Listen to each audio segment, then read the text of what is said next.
Hello, good afternoon. This is Andrew Kakabadse, and I'm talking about global board best practice, which is the result of research that my team and I have conducted from Cranfield School of Management in order to identify what does it take to be a board that really is outstanding, and what are some of the board practices of today.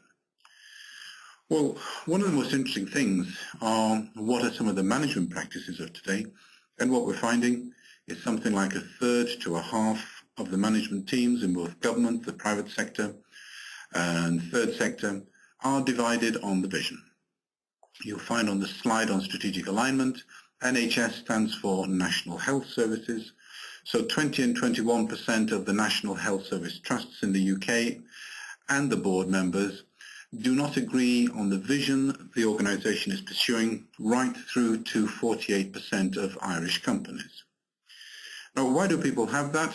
Well, because they have different rational views about prime purpose of the organisation. Do those top managers talk about their concerns and issues? And the answer is, from a small sample of 36% in France to big samples in Japan, China, where over 70% of top managers find it very difficult to raise the uncomfortable issue. So about a third of the top teams that we've examined are continuously divided on the purpose and vision of the organization, and about two-thirds find it very difficult to discuss the elephant in the room. And so many top managers, by their inaction, really do not bring to the surface the problems that could cripple and derail the organization. So in terms of strategic alignment at top team level, those individuals that are facing strategic and operational problems, a divided team, a divided vision, are in pain. And ironically, with that pain, they have great insight about what to do and how to do it. What's unfortunate is that with that greater insight, so many of these teams end up being paralyzed. So this then raises a question about, what do boards do? Are boards there to drive strategy? Are boards there to approve strategy? Well, our 14 surveys, which are ongoing, which started fundamentally in 1999, have covered countries like the US, UK, Australia, China, Turkey, even Abu Dhabi, and there is a survey now we've already started in Saudi Arabia. We've interviewed every board member, and what we found is it depends. It depends on who are the members of the board. It depends on the context of the board. What are the business issues facing the board? How does the board add value? So we ended up finding that it was very difficult to emerge with a simple best practice set of results, because what's required is that each board really considers how it's operating and what they're going to do to add value to the organization. In the UK, we found that something like 85% of board members had no shared view on the competitive advantage of the company on whose board they sit. In fact, they equally had no shared view on what makes the company better or different. And what was really surprising was that something like 85% of board members could not tell you what their colleague was doing on the board. So the selection criteria for NEDs, non-executive directors, is unclear. There's inhibition on boards. The approach to governance varies. The approach to defending the corporation's reputation varies. The approach to risk varies. But actually, the British were not as bad as the results that we found in the United States.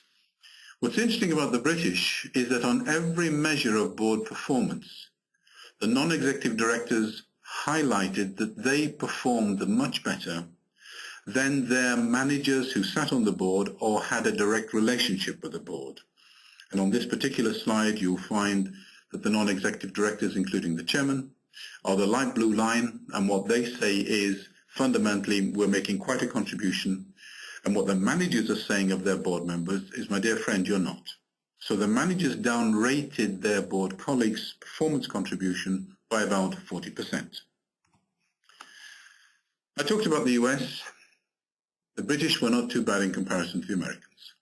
What we're finding is that some of the most inhibited boards, some of the greatest amount of defensiveness on boards is on American boards. We've come across a large number of non-executive directors who've never met a manager in the company on whose board they sit. In fact, we have found board members who are actually actively discouraged from talking to staff and management. So we're finding with American boards that the strategy and board dynamics are driven by the CEO, president, and chairman, who are one and the same person. So the CEO who drives strategy has the approval of management. The CEO, who's also chairman, drives governance, has the approval of the board. The only people the board meet are the CEO.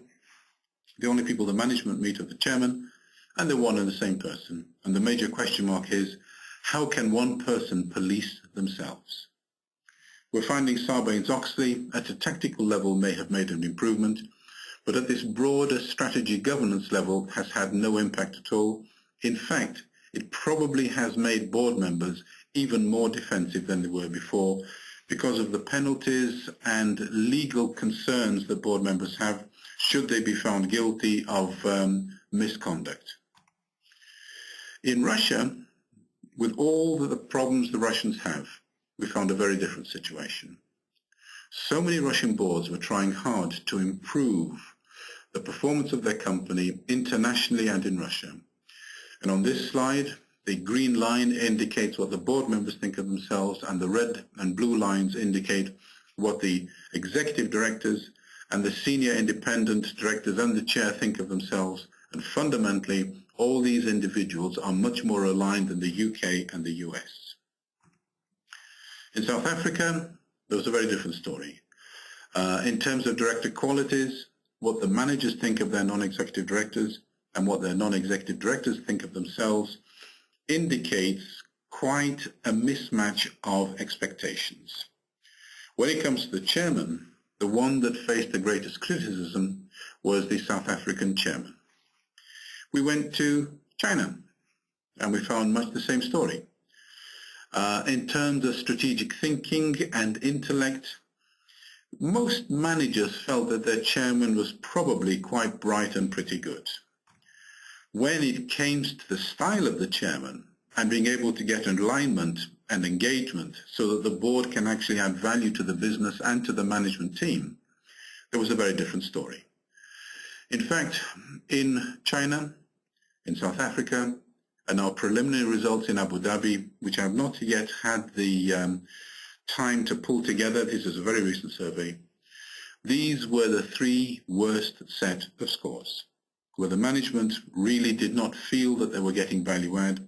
In fact, very often, the management did not feel they were getting any value out of their board members.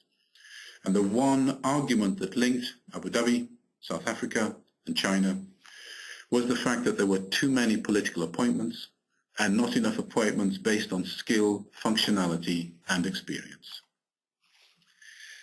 We equally conducted surveys in Scotland and found in Scotland in both the third sector and also in government, the overall scores indicated, yes, there was a difference between the board members said about themselves and what the management said about the chair and the board members, but the differences were not as great as, for example, the rest of the UK, China, Abu Dhabi, and South Africa. Australia was the only country that emerged with really having a far greater cohesion between management and board.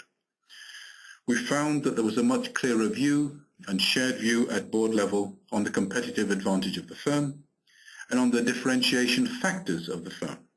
We found with individual non-executive directors there was a greater balance of portfolio of skills and experience and functionality. There was also a greater feeling of role contribution and added value to board performance.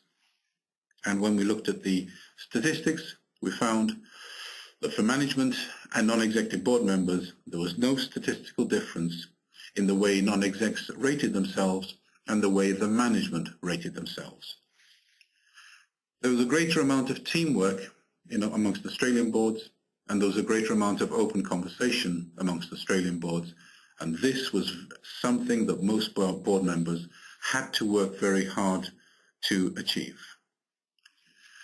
So what are we finding with all this? the importance of the chairman. A bad chairman is a bad board. A good chairman usually makes for a good board. The role of the chairman is now becoming absolutely vital. In fact, the role of the chairman is probably across the world, with even different traditions, cultural traditions and governance traditions, the role of the chairman is now becoming more important than the role of the CEO. In fact, we're finding that in many companies, the role of the CEO is slowly dwindling into the role of the COO, the Chief Operating Officer. Yet, in most countries, the role of chairman is underpaid. And if you're asking someone who's going to affect shareholder and market trust, stakeholder trust, press and media trust, defend the reputation of the corporation, establish the philosophy of the company, be a role model, be a mentor, provide strategic understanding, why aren't chairmen paid more? Well, whether they're paid more or not, we found that the outstanding chairmen display 6 disciplines. The first is to delineate boundaries. What is the role of the chairman? What is the role of the CEO? These 2 questions have to be debated in relation to the strategy that the organization is pursuing and in relation to the economic position of the company in the life cycle of those markets. So we're finding that the great chairman and great CEOs always establish their role according to the business challenges the organization faces. So there has to be a debate on vision, competitive advantage, value add, differentiation. How do we develop the governance that will really defend us and the strategy to make this organization sustainable? Once the chairman and CEO have sorted out their relationship, then to delineate the boundaries between management and board so that both can provide value and know that the value provided is understood by the other party is a critical factor. The second discipline is how do we make sense of the world around us? Does the chairman and CEO see the world in the same way? What's their chemistry like? What's the diversity of thinking? What is a global view and how does that relate to the local realities? How do the board get feedback from management and vice versa? How does the board keep in touch, not just generally, but by every project that comes to them? How do they understand what's happening in those marketplaces? So the sense-making skills of the chairman to help the board members understand exactly where that board is at this moment in time is vital. The third discipline is how do we get this high-level conversation? How do we break an argument down into workable components? How do we position that argument so that it's coherent, so that the competencies required in order to make that strategy work are clear? And how do we have an argument that provides continuity and sustainability over a longer period of time?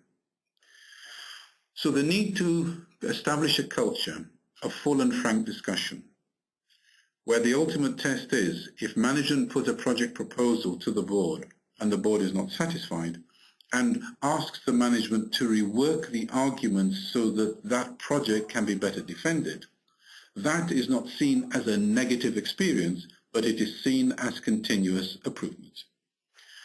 So the robustness and resilience of board members to debate and discuss and take nothing personally is absolutely critical.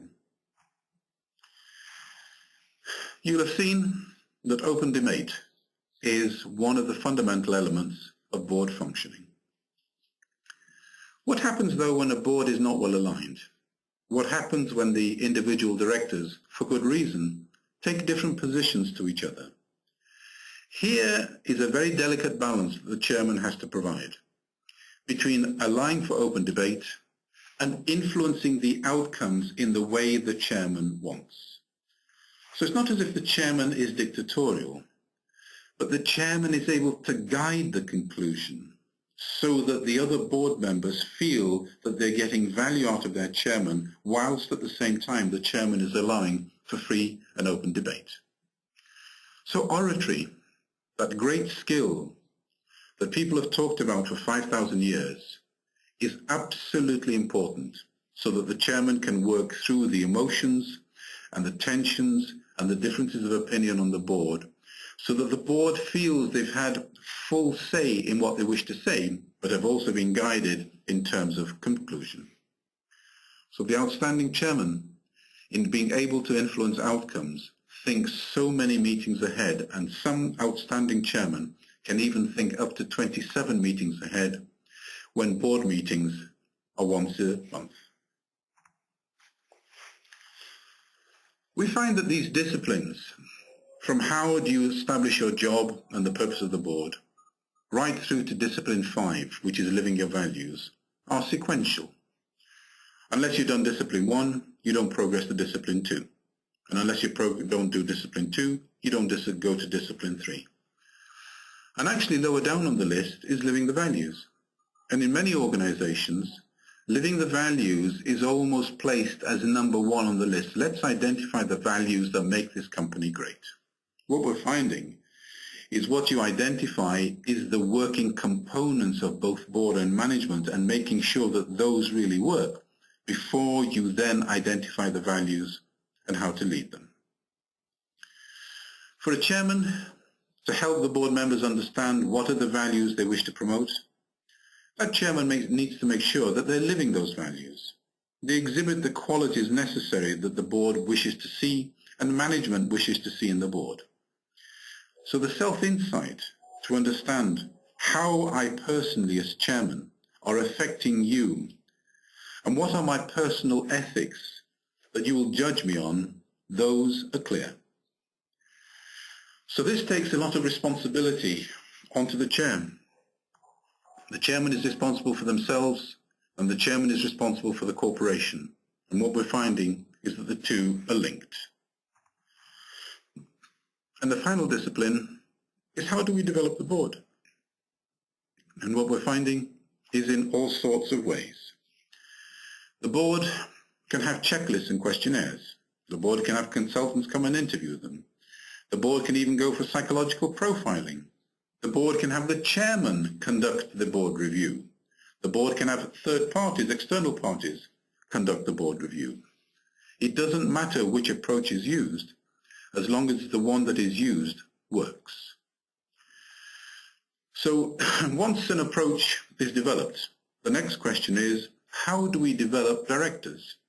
Particularly the senior independent directors, which is the UK interpretation, or the lead independent directors, the LIDs, the SIDs and the LIDs, which is the US interpretation. And there we're finding that training has to be contextualized. Yes, by all means, send some of your non-executive board members onto an external course. But the real training and development is by taking the board members to see different parts of the company, site visits, meet management, come to terms with some of the interesting challenges that are there, meet the politicians, meet the press and media, all of whom will basically give a detailed insight into the company, its strengths, its weaknesses, and what will be the responsibilities of the board members in order to make a contribution. The one area that is really critical for development is that of chairman. And what we're finding in our surveys is that this is the most underdeveloped area of the lot. So much depends on the chair is left to look after themselves. So most of the development that chairmen go through is based on their experience. And we found one particular chairman said it was based on going to dinner. So I asked the chairman, what do you mean? He said, my job is so busy. In the week, I could go to 4 or 5 separate dinners, and the only 2 nights of the week left, the weekend, are when I at least have some time to relax, and even that is not always the case. Being such a busy person, when I go to dinner, if I find the person on the left of me is interesting, I talk to them. And if I find the person on the right of me is interesting, I talk to them too. But if the persons on the left and right to me are not interesting, then all I do is eat dinner. And at this point, the chairman laughed. And he said, I don't know why I'm laughing, because that's deadly serious. I have no other way of developing myself. And in reality, this most important role is left to somebody's decision on the menu. We also found that in terms of development, to become a high-functioning board member or chairman, newly appointed to the board, the transition or learning curve could be 4 months for the people who learn very fast, or more likely 15 months for the majority. So the major question is, how can we reduce that transition time? How do we use search, headhunting, to find the right people? What brief do we give the headhunters? Do we give them a brief on the sort of person we want? Or better still, do we give them a very detailed brief on the reason for the role where a vacancy has arisen? And how do we grow the talent pool of non-executive directors when this is one of the most scarce resources that exists in the marketplace? So what does being world-class mean? Funnily enough, when others in the marketplace say so. Some of the world-class companies that have survived scrutiny were identified as such by their peers. And what did their peers say? This board is clear about its purpose, its contribution, its value add, and the management appreciates the board. The board has balance between the competencies and capabilities. The board has a detailed insight into the company, and each non-executive director understands their role. There's development for the chairman. Always the development is contextualized. The great board has people who have a very limited portfolio of 3 or 4 non-executive directorships. Governance is positively handled. CSR, corporate social responsibility, is positively handled. And what happens is that the chairman with the board always determine a forward-looking agenda. So we come to the final slide. A good board is a good chairman, and that is the outcome of development. Thank you very much indeed.